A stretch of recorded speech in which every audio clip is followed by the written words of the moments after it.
Damos gracias a Dios por la bendición que nos da de estar aquí. Y el día de hoy iniciamos una nueva serie de sermones. No lo puedo creer, pero ya estamos en el tercer mes del año 2025, que hace que comenzamos este año y tuvimos mucha bendición en nuestra serie de sermones, resoluciones que terminamos la semana pasada. Pero el día de hoy iniciamos una nueva serie que le hemos titulado El arte del duelo, el arte del duelo. Y el duelo es una de las experiencias más universales y profundas que todos los seres humanos enfrentamos. Sin embargo, para los cristianos el duelo no es el final de la historia, sino un proceso en el cual debemos dejar que Dios obre en nuestras vidas. ¿Cuántos han enfrentado algún duelo en la vida? Creo que todos, ¿no? Si usted está vivo, ha enfrentado un duelo. Desde el duelo de una pérdida familiar, un ser querido, una relación, una pérdida en un trabajo. Quizás usted se mudó y dejó algo atrás. Todos experimentamos duelo en nuestra vida. No obstante, el duelo no es solamente un sistema, no es solamente unos ciclos o etapas, como se consideran en la psicología, que es menester reconocerlo, pero el duelo es un proceso. El duelo es un proceso. Es más, el duelo se parece como a un arte. No a todos es de la misma manera y no todos enfrentamos el duelo en las mismas circunstancias, en la misma situación y no lo encaramos en la misma manera. Y por eso en estas semanas que vienen, antes del domingo de resurrección, vamos a estar hablando acerca del duelo. Vamos a explorar la manera en que la Biblia nos guía a transitar por el sufrimiento, pero con la esperanza puesta en nuestro Señor Jesucristo. Y en la cruz, la Escritura nos habla acerca del duelo. Pero quiero iniciar con esta pregunta: ¿qué hacemos cuando el dolor nos golpea de manera inesperada? Todos tenemos una manera como respondemos al duelo o al dolor o al sufrimiento. ¿Cómo enfrentamos los días en los cuales tenemos tristeza y parece que esa tristeza nos envuelve y el futuro parece ser incierto? ¿Has estado ahí?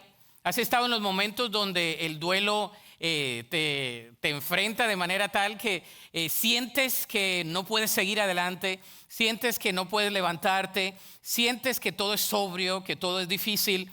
Creo que todos enfrentamos el duelo. Las estadísticas muestran que el duelo afecta profundamente la vida de todas las personas. Según la Asociación Americana de Psicología, el 57% de las personas experimentan síntomas de duelo prolongado después de la pérdida de un ser querido, de una relación significativa o de un cambio abrupto de manera repentina. Por ejemplo, relocalizarse geográficamente, la pérdida de trabajo, la pérdida de red de amigos, etcétera, etcétera. Es decir que en este recinto, casi el 60% de este recinto está experimentando de alguna manera duelo en su vida. Por otro lado, el 10% sufre de un duelo complicado que impacta significativamente su vida diaria.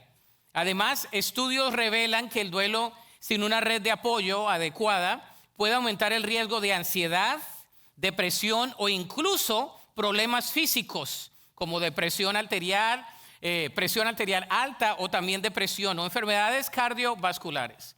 Esto nada más lo dice la ciencia y los médicos. Pero ¿qué dice la palabra de Dios? La palabra nos ofrece una perspectiva diferente acerca del duelo. Y quiero que busquemos en nuestra Biblia Romanos capítulo 8, del versículo 18 al 28. Romanos capítulo 8, del 18 al 28. Nos habla que el duelo no es el final, sino el comienzo de un proceso redentor en que Dios está obrando en nuestras vidas. Hay una promesa bíblica y vamos a ver lo que dice la palabra de Dios. El Espíritu Santo a través del apóstol Pablo dice así la Sagrada Escritura. Dice, está ahí en la pantalla, dice: pues tengo por cierto que las aflicciones del tiempo presente no son comparables con la gloria venidera que en nosotros ha de manifestarse. Versículo 19 dice: porque el anhelo ardiente de la creación es aguardar la manifestación de los hijos de Dios. Porque la creación fue sujeta a vanidad, no por su propia voluntad, sino por causa del que la sujetó en esperanza. Porque también la creación misma será libertada de la esclavitud de corrupción a la libertad gloriosa de los hijos de Dios. Porque sabemos que toda la creación gime a una, y a una está con dolores de parto hasta ahora.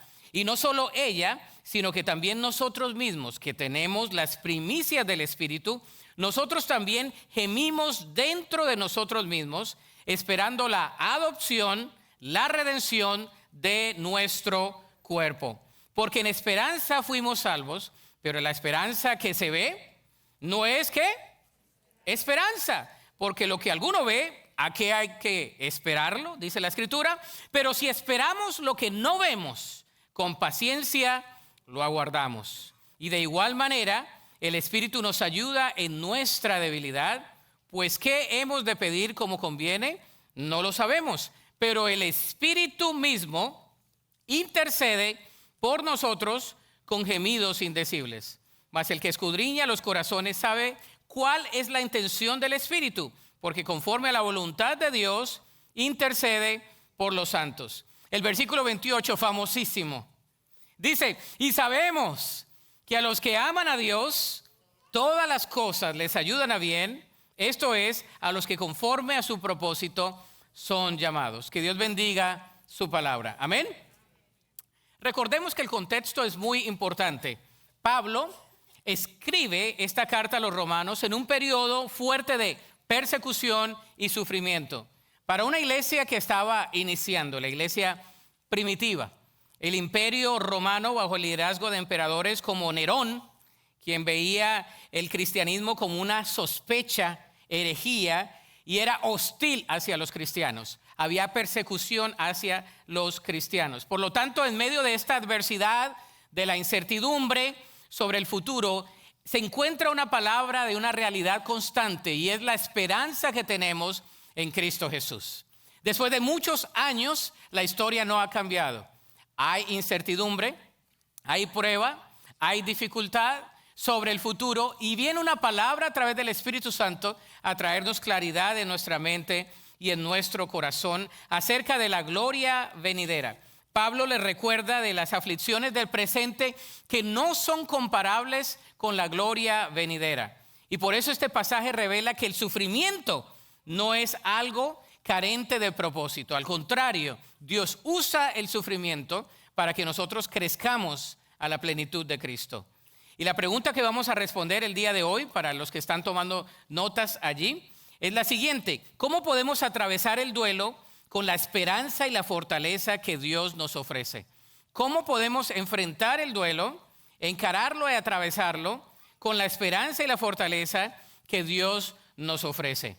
Primero, lo vamos a ver en tres partes. Lo primero es, este pasaje nos dice que la creación sufre dolor. La creación sufre dolor. El versículo 18 dice lo siguiente. Dice: pues tengo por cierto que las aflicciones del tiempo presente no son comparables con la gloria venidera que en nosotros ha de manifestarse. La creación sufre dolor. Este pasaje nos revela que la realidad del sufrimiento en el mundo, y hay esperanza en la creación, aun cuando ésta necesita ser restaurada por Dios. Pero usted me dice: pastor, ¿qué quiere decir esto? ¿Qué quiere decir que la creación sufre dolor? Bueno, al sufrir las consecuencias del pecado, para que lo complete ahí, al sufrir las consecuencias del pecado, versículos 19 y 20 dice lo siguiente.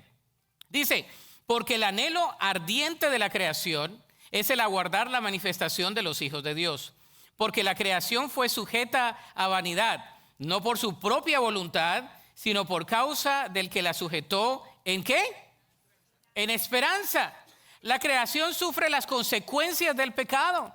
Romanos nos lo dice. La palabra utilizada aquí para vanidad denota futilidad, inutilidad y frustración.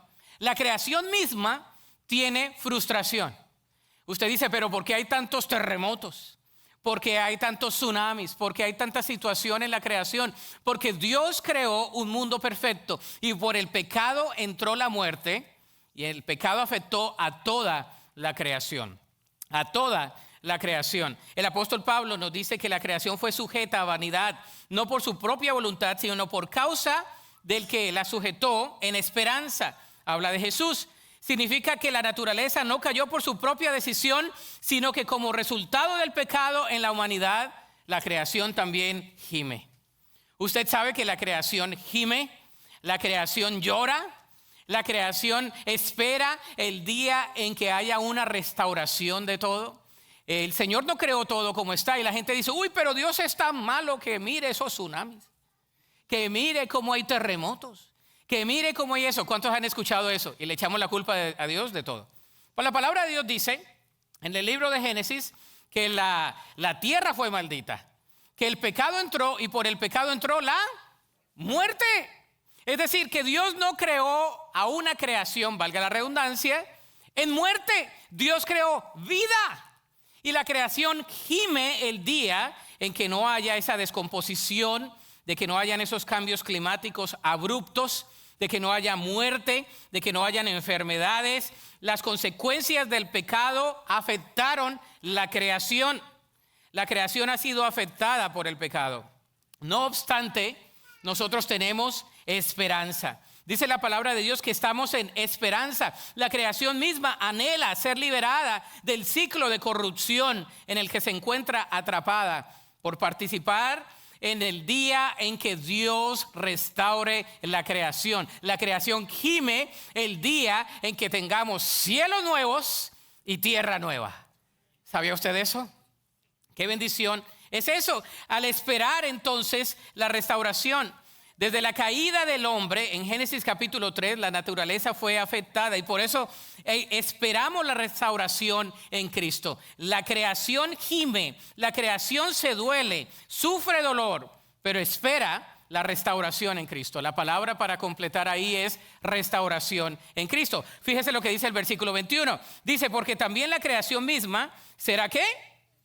Libertada de la esclavitud de corrupción a la libertad gloriosa de los hijos de Dios, porque sabemos que toda la creación gime a una y a una está con dolores de parto como hasta ahora. ¿Dónde están las mamás? ¿Le dolieron sus hijos o no? Dolores de parto. Y los maridos nada más está uno esperando allá afuera, ¿no? Y ya lo llaman a uno. Aquí no lo dejan como en nuestros países, ¿no? Que dejaban al marido ahí adentro y todo, ¿no? Acá nada más lo llaman a uno. Pero él dice que es dolores de parto.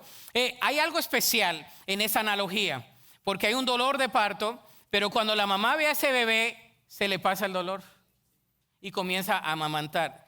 Hay un cambio abrupto, natural, en lo que fue dolor que se convirtió en gozo. Y las que tienen bastantes hijos dicen, uy, esa me dolió más. ¿No? ¿Se acuerda? Las abuelitas que decían, oiga hermano, esa me dolió. Este hubiera salido primero. Tranquilo. Pero cuando el apóstol habla de que la creación gime dolores de parto, quiere decir que aún no se ha manifestado lo que hay que nacer. Aún la creación misma entiende que un día, de toda raza, de toda tribu, de toda lengua, un día el Rey de Reyes y Señor de Señores va a venir. Los muertos en Cristo resucitarán primero. Y después de eso, la palabra de Dios en Apocalipsis nos habla del futuro que tenemos y la esperanza que tenemos los creyentes. Y un día esta creación ya no va a gemir más con dolores de parto. Ya no van a haber sufrimientos de terremotos, de maremotos, de tsunamis. Ya no va a haber todo eso. Ya no van a ver que lo que pasó en California, que lo que pasó con los huracanes. Nada de eso, porque la creación estará sujeta a la gloria de Dios y todos estaremos en un mundo espiritualmente perfectos, maduros en Cristo Jesús. ¡Qué bendición!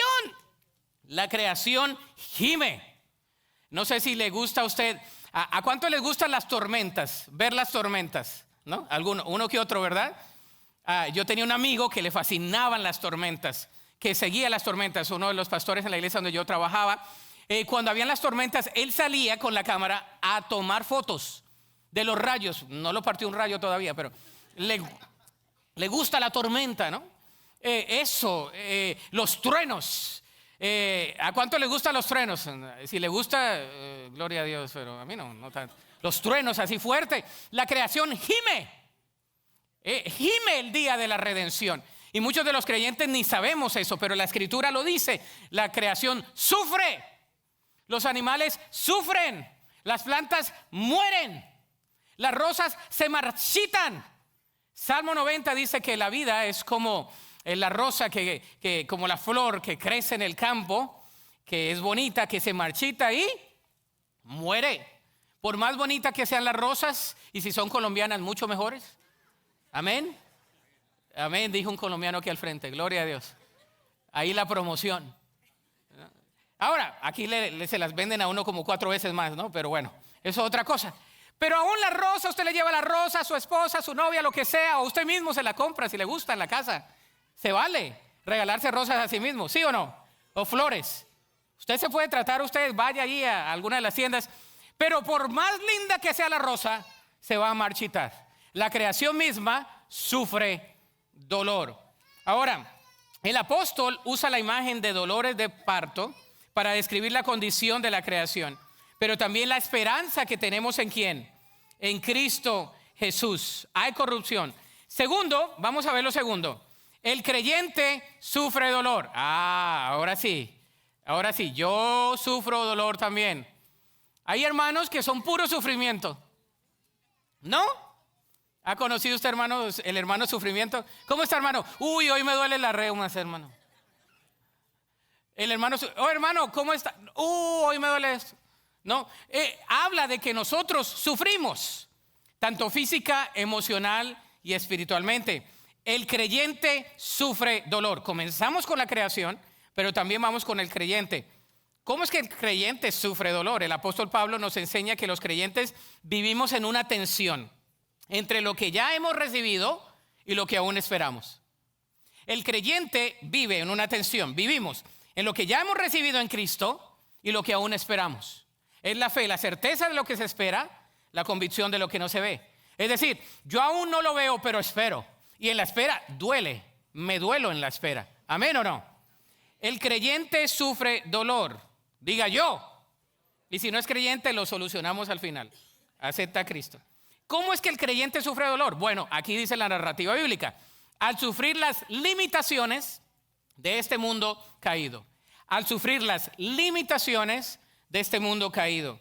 Romanos 8:23 dice, y no solo ella, está hablando de qué, de la creación, sino que también nosotros mismos, está hablando del creyente, la iglesia en Roma, por ende nosotros, que tenemos las primicias del Espíritu, es decir, que tenemos el Espíritu de Dios, que hemos nacido de nuevo. Nosotros también gemimos la misma palabra dentro de nosotros mismos, esperando la adopción, la redención de nuestro cuerpo. El verbo gemimos dentro de nosotros expresa un anhelo profundo, un clamor interior por la plenitud de la redención. Como hijos e hijas de Dios todavía no hemos experimentado la adopción en su totalidad. Nuestro cuerpo sigue atado a la corrupción. Y por eso dice aquí que de manera que la redención de nuestro cuerpo apunta a la glorificación final cuando recibimos un cuerpo glorioso semejante al de Cristo. ¿Cuántos tienen algún dolor ahora? Muchos.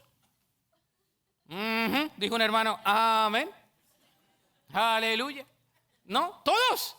Ahora, usted se levanta y de repente le duele algo. Y después se da cuenta que se fue la juventud. No, le duele. Dice la palabra de Dios que la paga del pecado es muerte. Usted y yo estamos muriendo todos los días. Aquí tenemos un doctor, le puede corroborar quizás científicamente cuántas neuronas se le mueren, cuántas células se le mueren. No sé, pero estamos muriendo. Este cuerpo tiene que morir. Cada vez que a usted le da un dolor, usted está esperando el día en que ya no tenga ese cuerpo. Aunque usted tiene que cuidar el templo del Espíritu Santo, que es este cuerpo. ¿Cuántos dicen amén? Algunos tienen un templito, otros tienen un templote, pero todos tenemos un templo, ¿no? ¿Sí o no? Y sea templote o templito, lo que sea. No, hay un hermano, Ya va a salir yo con cosas. Hay un hermano que me decía, hermano, mire, mi templo está bien grande. El espíritu se mueve. Dios mío. Ahora, ¿por qué pongo este subpunto? Al sufrir las limitaciones de este mundo caído, hay limitaciones. Mi cuerpo tiene limitaciones. Y me acuerdo cuando me duele la cabeza, cuando me duele algo más, de que este cuerpo no será el cuerpo que yo tendré cuando resucite con Cristo. Gracias a Dios. Cuando estemos con Cristo tendremos un cuerpo glorificado como el que Cristo tuvo cuando resucitó. No habrá llanto, no habrá tristeza, no habrá presión arterial, no habrá reuma, no habrá artritis, no habrá dolores de cabeza, no habrá tensión alta, no habrá diabetes, no habrá alta presión, no habrá depresión, no habrá ansiedad, no habrá nada de eso, porque ahora tendremos un cuerpo glorificado como el que Cristo tuvo cuando resucitó. Los muertos en Cristo resucitaremos en ese tipo de cuerpo. Y esa es la esperanza que tenemos en Cristo. Es la esperanza que tenemos en Cristo. Un día estaba en Guatemala y estaba dando una conferencia. Eso fue en el 2015, creo, cuando viajaba un poco más. Y me llevaron a un lugar donde habían un grupo de creyentes con muchas limitaciones físicas. Y cuando ellos entraron, estaban haciendo una danza. El que no se podía mover trataba de moverse. El que no podía hablar trataba de hablar. Y sentí la presencia de Dios de una manera impresionante. El cuerpo, el ambiente me ministró para darme esperanza de que un día esos hermanos y hermanas que tenían esa limitante algún día no lo tendrán. Amén. Porque tendremos cuerpos glorificados. Esa es la esperanza que tenemos. Hay limitaciones en este mundo caído, muchas limitaciones. Y por eso esperamos algo mejor. También al esperar la redención prometida. Romanos 8, 24 y 25. Se pone bueno, mire. Dice, versículo 24. Al esperar la redención prometida. Porque en esperanza fuimos salvos. Y la palabra esperanza es la palabra en griego elpis. No se refiere a un deseo incierto, sino una certeza basada en la fidelidad de Dios. Esa certeza que yo tengo es que Dios me redimió a mí y me ha dado esperanza futura. El apóstol enfatiza que la esperanza que se ve no es esperanza. Si usted lo ve, pues ¿qué espera? La fe es la certeza de lo que se espera, la convicción de lo que no. Si usted no tiene que esperar, uy Señor, gracias, estoy esperando, pero ya lo tiene al frente. No espera, eso no es esperanza. La esperanza es lo que no vemos, requiere de fe. Y sin fe es imposible agradar a Dios. Hay cosas que yo no veo, pero que yo sé que el Señor me ha dado. Amén. Y tenemos esperanza. ¿Cuántos tienen esperanza en el Señor? Y por eso todos los días dice, los que esperan en Jehová, ¿tendrán qué? Nuevas fuerzas, correrán y no se cansarán. Cuando yo corro yo reclamo esa palabra, pero como que no funciona. No es textual. Está hablando de la vida, de los afanes de la vida. Correremos y no nos cansaremos, caminaremos y no nos fatigaremos. Vendrán las dificultades, vendrán las pruebas, pero yo espero en mi Redentor. Y así como dijo Job, yo sé que mi Redentor vive. Y si es de las cenizas me va a levantar. Esa es la esperanza. Es una certeza que tenemos en el Señor. Pero a veces tenemos creyentes que no esperan en nada. Esperan en todo menos en Dios. Esperan en el gobierno, esperan en la educación, esperan en el trabajo, esperan en una relación, esperan en la familia, esperan una herencia, esperan un legado, esperan de todo menos en el Señor. Si usted y yo ponemos nuestra confianza en todo menos en el Señor, por eso estamos como estamos. Las limitaciones, esperar la redención prometida. El apóstol enfatiza la esperanza que no se ve. Con paciencia lo aguardamos, dice. Y la palabra con paciencia habla de una resistencia firme y una perseverancia activa en medio de la prueba. Y la ilustración es resistir firmemente. Usted dice la palabra de Dios, resistir al diablo y él ¿qué? No dice repréndelo ahora, ¿no? Hay que reprenderlo a veces. Pero dice, resiste al diablo y él huirá. Sencillo, sin shows. No, el enemigo viene a traernos tentación y usted y yo lo resistimos en el nombre de Jesús. Porque tenemos autoridad en el nombre de Jesús. Tenemos la fe en el nombre de Jesús. Con paciencia lo aguardamos, pero somos impacientes. ¿Cuántos de ustedes dicen, yo soy paciente, pastor? Pacientemente esperé en el Señor. Y Él se inclinó a mí. No. Somos impacientes. Queremos las cosas así. Y hasta le hacemos así con los dedos. Y hasta queremos mandar al Señor, Señor, pero apúrate. Padre. Y entonces, ¿no me escuchas? Y yo creo que Dios todavía no entiende la lección. El que espera en el Señor con paciencia y resiste, dice la palabra de Dios que recibe. Pero nosotros no queremos así. Señor, tráemelo, Padre. Ese galán, tráemelo, Señor. Flaquito, altito y con dinero.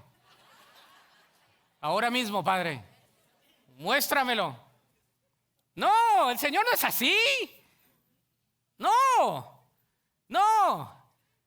Si estás pidiendo así, por eso no te ha llegado.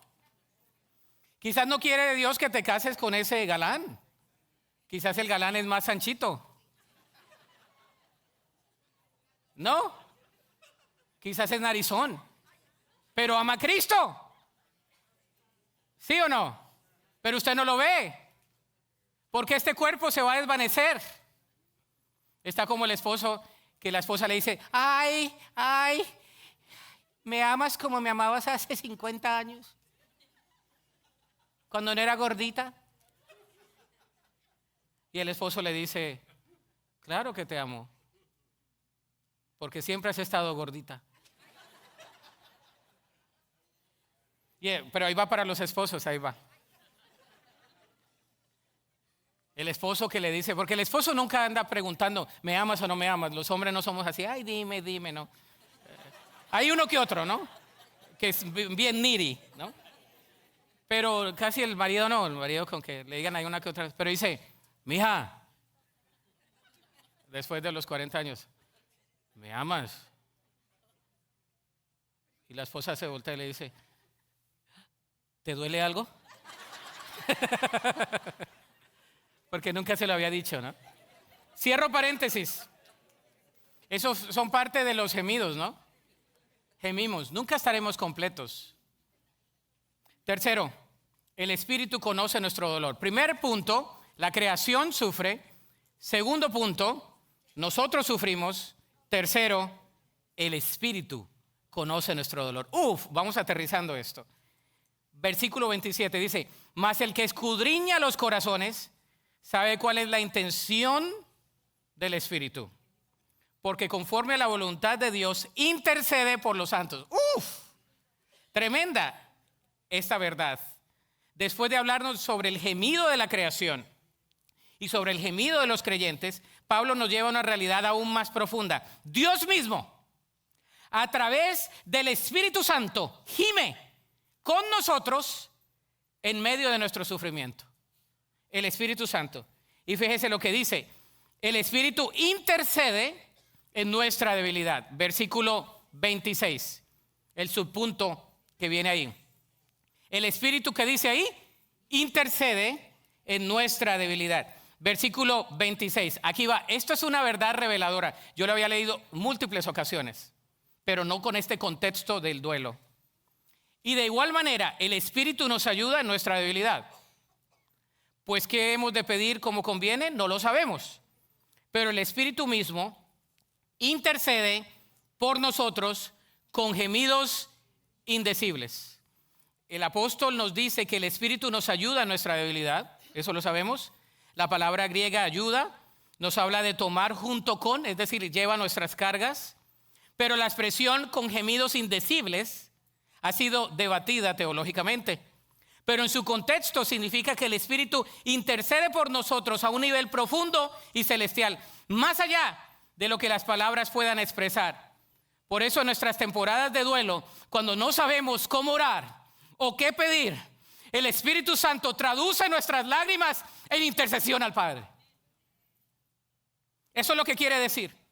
Que cuando usted y yo no sabemos qué decir, venimos al Señor en oración y usted no sabe qué decir, pero el Espíritu traduce sus sentimientos, el Espíritu traduce sus lágrimas delante del Padre e intercede al Padre. ¿Qué belleza es esa? Que el Espíritu sabe lo que yo necesito, aunque yo no lo sepa, aunque yo no lo sepa articular, aunque yo no lo sepa mencionar, aunque yo no lo sepa procesar. El Espíritu Santo está en nuestro corazón y está intercediendo por nosotros cuando lloramos, cuando estamos en pérdida, cuando nadie nos ve. El Espíritu Santo está con nosotros e intercede con nosotros y por nosotros. El Espíritu Santo lo hace con gemidos indecibles. Él traduce nuestras lágrimas en intercesión ante el Padre. Qué verdadera belleza de verdad, para sonar redundante, es esta. De modo que cuando te sientas débil y sin fuerzas, recuerda que el Espíritu Santo está orando por ti. Cuando yo no me siento con fuerzas, el Espíritu Santo está ahí obrando en mi vida. Y tú le puedes decir: Espíritu Santo, yo no sé qué decir, pero tú estás en mi corazón. Espíritu Santo, intercede conmigo. Y comienzas a orar y te das cuenta que te llega una paz impresionante, porque el Espíritu Santo está obrando en tu vida y en mi vida. Qué verdadera paz nos da el Espíritu Santo. Pero también hay otro subpunto aquí. Dios obra todo para nuestro bien y para su propósito. Ahora sí, este versículo que nos gusta sacar fuera de contexto. Y sabemos que a los que aman a Dios, todas las cosas les ayudan a bien. Esto es, a los que conforme a su propósito son llamados. Lo ponemos ahí en el Instagram. Lo ponemos así: hermano, y todas las cosas os ayudan para bien. ¿Cuántos han escuchado ese versículo? ¿Usted sabía que ese versículo está en este contexto de dolor? ¿Usted sabía que este versículo está en el contexto, en el versículo anterior, donde dice que el Espíritu intercede por nosotros y traduce nuestro dolor ante el Padre? Y entonces no es por lo que nosotros hagamos, sino por lo que el Espíritu Santo de Dios haga en medio de nuestras vidas y dentro de nuestras vidas. Y sabemos, dice aquí, entonces este versículo no dice que todo lo que nos sucede es bueno, sino que Dios usa todo. Ahora, se lo vuelvo a repetir. Primero, no de que todo nos sucede es bueno. No, si hubo una tragedia no es bueno. Gemimos, es dolor. No es bueno, pero Dios lo usa para bien. Cuando uno está pasando por duelo, ahí va. Cuando uno va pasando por duelo, y vamos a hablar de esto algunas semanas. Cuando mi mamá muere, yo tengo 12 años, voy a cumplir 13 años, y yo crecí en la iglesia, y el típico hermano decía: hermano, no te preocupes, todo Dios lo obra para bien. Y yo lo miraba como: yo quiero a mi mamá viva. No quiero que me digan nada más eso, pero ¿verdad? Pero nosotros tratamos de espiritualizar todo. Claro, Dios usa el dolor para bien, pero Él lo transforma para bien, pero no deja de doler. Si te duele, te duele, en lo que sea. ¿No le ha pasado que cuando usted estaba pequeño y se caía, o cuando usted se cae inesperadamente, le duele, pero usted se para que no se rían de usted? ¿No le ha pasado a esas? La típica, que usted se cayó de las escaleras y todo, pero usted se levanta, le duele todo, pero por el orgullo. ¿Le duele algo? No me duele nada. Llega al baño y quiere llorar. Así hacemos con nuestra vida emocional.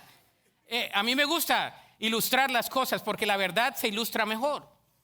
Así pasa con nuestra vida emocional y espiritual. ¿Te dolió esa pérdida? No, nada. En Cristo soy más que vencedor, hermano. Amén. No, hermano, es un proceso. Llora. Enfrenta tu dolor. El Señor lo conoce, es como un arte. El Señor no quiere que lo pases como si nada.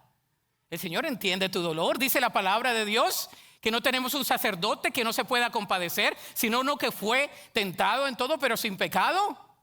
Dice la palabra de Dios que Él padeció todo dolor, varón de dolores, experimentado en quebranto, PhD en quebranto. El Señor, y es el único que no pecó.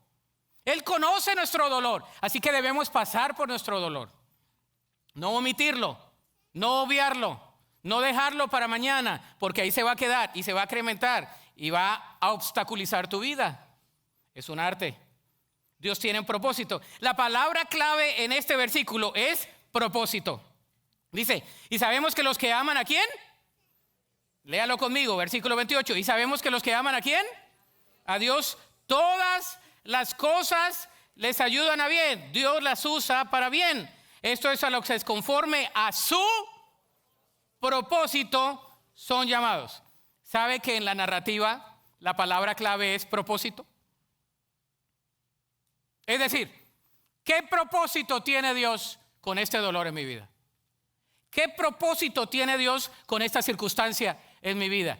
¿Qué propósito tiene Dios con este trabajo? ¿Qué propósito tiene Dios con esta relación? ¿Qué propósito tiene Dios con este duelo? ¿Qué propósito tiene Dios con haber perdido este negocio? ¿Qué propósito tiene Dios? Dios lo va a usar para bien. Ahora, después de algunos años, claro que uno puede entender el dolor. ¿Cuántas veces no he tenido que ir a niños a decirles tu mamá acaba de morir sin yo haber pasado por eso? Ahora lo entiendo, pero hace años no. Pero Dios usa ese dolor para bien, no solamente para empatizar, sino para sentarme y para no ser tan torpe y decir palabras que no debo decir. Sentarme, llorar, para no consolar con palabras que no tienen sentido, sino para estar con esa persona, para decirle aquí estoy contigo en medio de tu dolor. Oremos a Dios, Él está aquí, el Espíritu Santo está aquí. Ven, lloremos juntos. Dios usa nuestro dolor, Dios usa nuestro sufrimiento. Él tiene un propósito con nuestra vida. Él lo usa para bien. La pregunta es, ¿cuál es el propósito de Dios con eso? Y todos tenemos algún dolor el día de hoy aquí. Esto nos recuerda que esta promesa es para los que aman a Dios. ¿Quién ama a Dios aquí? Lo voy a volver a preguntar porque como que no fue enfático. ¿Quién ama a Dios? Eso es de que usted tiene que responder, amén. Yo amo a Dios. ¿De verdad me amas? ¿En serio? Cuando estamos en dolor, ¿a quién vamos? ¿A Dios? ¿Conceptualmente o pragmáticamente? ¿Sí vamos o no vamos? ¿O estamos en dolor y buscamos a todo mundo? El ansiolítico, la pastilla, ¿verdad? La vecina, la comadre, los últimos trends que hayan, los últimos postings que hayan. No, ¿vamos a quién? A Jesús, el autor y consumador de la fe. La palabra es propósito. Señor, ¿qué propósito tienes con mi dolor? Es como un arte. La aplicación es la siguiente, queridos y queridas. Reconoce que el duelo es un proceso. El duelo es un proceso. No es cíclico nada más. Las etapas del duelo, usted las sabe, ¿no? La negación, la negociación, llega el punto de la aceptación, pero no todas son secuenciales. Es un proceso. Segundo, ora y permite que el Espíritu Santo interceda por ti. Cuando nos volvemos expertos decimos, no, eso a mí ya me pasó. Quítalo, ponlo debajo, deja. No, el proceso es diferente en otra persona. Ahora, no te vas a quedar en el duelo toda la vida, porque hay esperanza para el creyente. Amén. Ora y permita que el Espíritu Santo interceda por ti. Tercero, aférrate a la esperanza en Cristo. Tenemos que aferrarnos a la esperanza que tenemos en Cristo. Nuestra esperanza no es finita.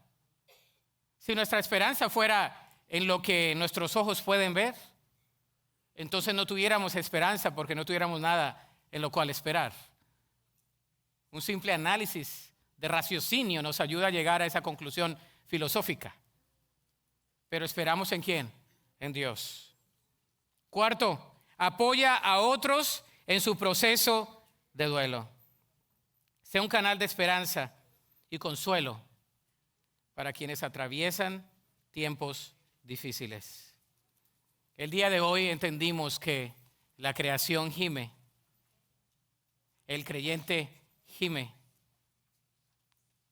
pero también el Espíritu Santo intercede con nosotros. Ponte sobre tus pies en esta hora. Hoy tenemos la bendición de participar de la Santa Cena.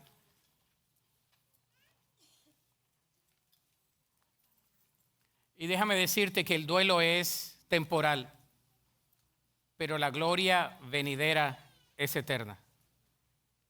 Amén. Te lo vuelvo a decir, es una verdad teológica. El duelo es temporal. Vamos a repartir los elementos, por favor. Pero la gloria venidera es eterna. Esteban, cuando estaba siendo apedreado, miró al cielo y dijo: Padre, no les tomes en cuenta su pecado. Había aprendido de Jesús, quien en la cruz dijo: Señor, perdónalos, porque no saben lo que hacen.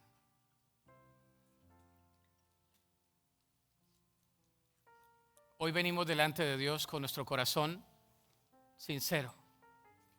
Mientras repartimos los elementos, vamos a ponernos a cuentas con Dios.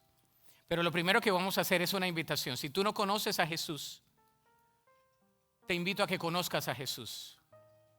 Porque no puedes participar de la cena si no tienes a Cristo en tu corazón. Y lo primero que vamos a hacer es, si tú no has reconocido a Cristo como Señor y Salvador, todos con sus ojos cerrados, cabezas inclinadas, tú le dices: Señor Jesús, reconozco que soy pecador. Te pido perdón por mis pecados. Sé que no puedo salvarme a mí mismo o a mí misma. Perdóname, me arrepiento. Escribe mi nombre en el libro de la vida. Y desde hoy yo quiero caminar contigo, amarte y obedecerte y seguir tus caminos. Lo pido en fe, en Cristo Jesús. Amén.